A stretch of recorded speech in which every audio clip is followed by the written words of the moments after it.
Et là, j'ai découvert un univers exceptionnel pour moi parce que Bonjour, Jean-Christophe Chaud, je suis coach. Mon métier, ma mission, c'est de vous quadailler sur les parcours de golf et au-delà. Lors de la rédaction de mon ouvrage L'Albatros, parcours de vie, aux éditions Amphora, avec le soutien de la Fédération française de golf, j'ai eu le privilège de rencontrer un certain nombre de personnalités, dont les présidents Charon et Grisot, et des champions, d'immenses champions comme Thomas Levé et Patricia Meunier-Lebouc aussi. Pour la nouvelle saison du Kennedy Golf Club, j'ai décidé de vous diffuser l'intégralité de mon entretien avec Patricia Meunier-Lebouc. Je vous souhaite de savoir tirer enseignement des excellentes leçons de vie, des trésors qu'elle a gentiment partagés avec nous. À bientôt.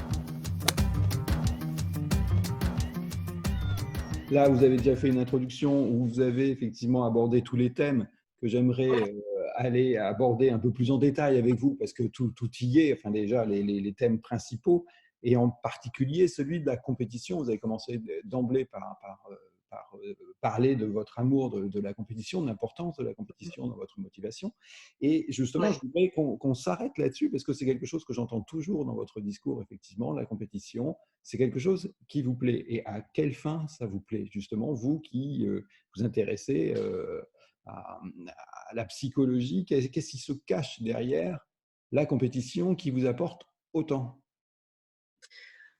Bah, très simplement, le fait d'être face au challenge, mais direct quoi. C'est vraiment ce côté très direct.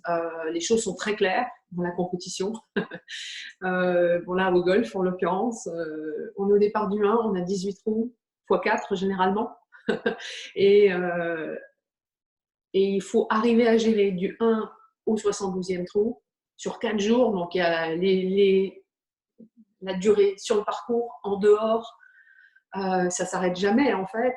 Et ce côté gestion euh, frontale, on va dire, du challenge, de l'adversité et de la gestion de soi, puisqu'on parle du mental et moi c'est vraiment ce qui m'a passionné euh, dans mon parcours de joueuse professionnelle. C'est d'avoir eu la chance, je pense que c'est une chance, euh, d'avoir l'aide qui me correspondait, hein, pour comprendre, parce que comprendre c'est important pour moi, ça me paraît évident, parce que pour avancer et performer, on est où naturellement, il y a des gens qui n'ont pas besoin de faire préparation mentale, et puis c'est très bien, hein. Il y en a qui ont réussi sans faire jamais vraiment appel à un professionnel, qui ont, on va dire, cette force de caractère ou cette façon euh, de gérer leur compétition. Moi, j'ai trouvé un plaisir immense et beaucoup d'intérêt d'en vivre l'expérience, donc à travers la compétition, à fond, c'est-à-dire sans retenue. Euh, et puis après, pouvoir en retirer plein de choses. Pour moi, c'était une boîte à trésors un peu, parce que les, les, euh, les découvertes qu'on peut faire sur le monde, sur soi, sur les autres, sur la compétition, sur voilà, plein de choses, et comment ça m'a pu me faire évoluer dans le temps. Je trouve ça fascinant, quoi. En fait, j'ai développé au départ, j'ai fait de la compétition parce que j'étais bonne en compétition. Et puis, bah, j'ai continué. Oui, je veux continuer, je veux en faire mon métier, très bien. Et puis, c'est vrai qu'il y a un moment donné, il y a des limites qui s'imposent à chaque personne, en fait, et qui se trouvent à différents endroits, à différents niveaux.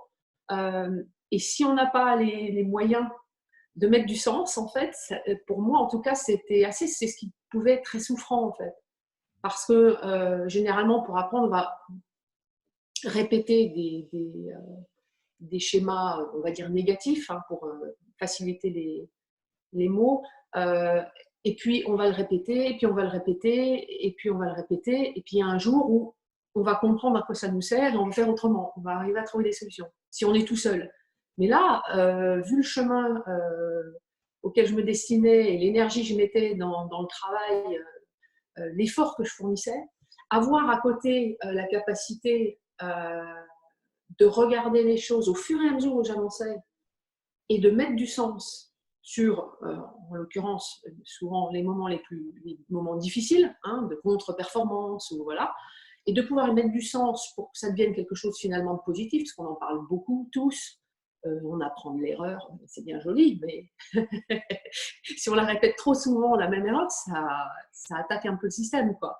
Donc, avoir la chance d'avoir les ressources pour lire l'information, avoir un vrai retour sur ce que je produisais et y mettre du sens et essayer de construire des stratégies euh, différentes ou de faire évoluer ce que je faisais de pas terrible. Ça pouvait être dans mes routines, ça pouvait être dans ce que je me disais, ou plein de choses, hein, qui pouvaient, ou mon regard sur moi-même, puisque j'imaginais que j'étais capable de faire, et les limites que je pouvais mettre inconsciemment euh, face à la réussite.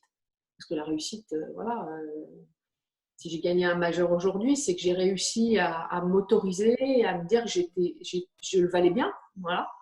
Et je pense que sans cette aide, j'aurais peut-être eu plus de mal, vu ma personnalité, vu mon chemin, à accepter ou à trouver normal de me retrouver sur la première marche du podium avec la coupe d'un majeur, quoi. Et donc ça, c'était un chemin long dans le temps, qui s'est voulu très progressif, un peu de façon volontaire, dans le sens où, avec la personne avec qui je travaillais, on a très vite identifié que j'avais besoin d'aller à mon rythme. J'aurais pu aller plus vite, plus haut, peut-être parce que j'étais très compétitrice, et elle a su m'aider à respecter un rythme, voilà, d'apprentissage, et puis pour que je vive les choses bien et que j'ai aussi la capacité à construire une vie à côté. Parce que Vous c'était parlez un souhait. vous parlez de Nicole Ortiz ou de quelqu'un d'autre à ce moment-là? Oui, oui, tout à fait. Oui, oui. Non, non, Nicole, oui, Nicole Ortiz, oui, tout à fait. La seule et l'unique qui m'ait accompagnée pendant une vingtaine d'années, et qui m'a accompagnée, comme je disais, de façon bienveillante et vraiment à l'écoute. J'ai eu cette chance. Je pense que c'est un des facteurs, je pense, que je retrouve dans mon entourage. C'est des gens bienveillants qui étaient là pour m'accompagner et pas me tirer ou me pousser là où ils pensaient que je pouvais aller, ou qui pensaient que je devais, voilà. Mais en respectant un minimum mes rythmes quand même, et Là mes pour vous envies. accompagner, quoi, en fait. Pardon? Là pour vous accompagner où vous souhaitiez aller. Ouais, oui, tout à Bon. fait. Voilà. Après, il y a des moments, c'est clair qu'il faut aussi avoir, moi, je dirais, des coups de pied dans les fesses, enfin, être motivé, avoir des gens qui vous poussent ou qui vous donnent envie d'aller plus loin. C'est une évidence. Mais dans la globalité, hein, je parle très, très largement, c'est ce sentiment que j'ai, en tout cas aujourd'hui, quand je regarde mon parcours depuis mon enfant, je dirais, enfin, mon plus jeune âge de golfeuse, à ma plus grande réussite, on va dire. Et donc, la compétition pour vous, c'est un instrument en fait de mesure, si j'ai bien compris, de vos progrès essentiellement. Ou est-ce que Euh, le but c'était de gagner? Et si c'était le but de gagner, c'était de gagner quoi? Alors, ouais, c'est marrant parce que la notion, j'ai pas mal réfléchi ces derniers temps, parce qu'on a fait quand même pas mal d'interviews, c'était bien cette période de confinement pour ça. On dit tous qu'il y a des coins, on essaie en tout cas de trouver des côtés positifs.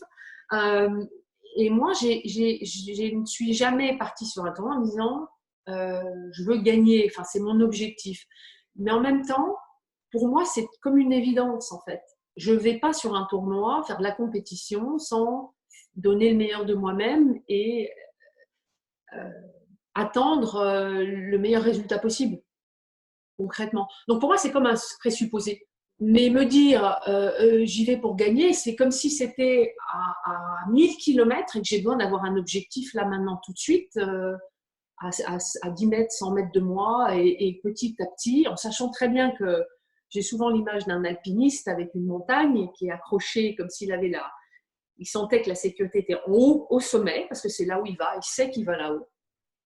Mais qu'à chaque fois qu'il grimpe, il fait ce qu'il a à faire avec le versant qu'il a à franchir, mais que de temps en temps, s'il veut tirer sur la corde de sûreté, on va dire, bah, elle est toujours accrochée là-haut, parce que si on n'a pas d'objectif, on va dire de très haut niveau, on n'arrive pas au plus haut niveau. Je veux dire, ça n'est pas possible. Donc pour moi, c'est comme si me mettait devant les yeux quelque chose qui est une évidence, mais c'est pas en le mettant devant les yeux que je vais le réussir là maintenant tout de suite. C'est quelque chose qui se passe dans le temps. Et moi, en tout cas, c'était ma façon de vivre les choses le mieux possible. Parce que, étant très compétitrice, je suis aussi quelqu'un qui pouvait me mettre beaucoup de pression, qui était extrêmement exigeante dans le moment. Et donc, il a fallu presque que je prenne un peu de recul par rapport à l'instant. Et j'ai une telle conscience de l'importance de chaque moment qu'on vit dans une compétition. Qu'au contraire, j'ai dû presque prendre du recul et me mettre des objectifs plus de moyens que de résultats purs et me concentrer sur me gérer moi, gérer ma stratégie de parcours. Il y a tellement de choses à gérer déjà au golf que si on est bien organisé, qu'on a des bonnes stratégies avant de partir sur le parcours, on a largement de quoi faire plutôt que de penser à la coupe ou à gagner. Moi, c'est vraiment pas comme ça que j'ai pu me donner l'espace pour pouvoir taper avec, on va dire, fluidité et puis faire ce que j'avais à faire pour arriver à gagner certaines fois, parce que j'ai gagné quelques tournois quand même, et puis à perdre, on va dire, mais en vivant ça, en sachant qu'à chaque moment, j'allais pour me retourner sur mon vécu et y mettre du sens et l'utiliser pour continuer à monter encore plus haut.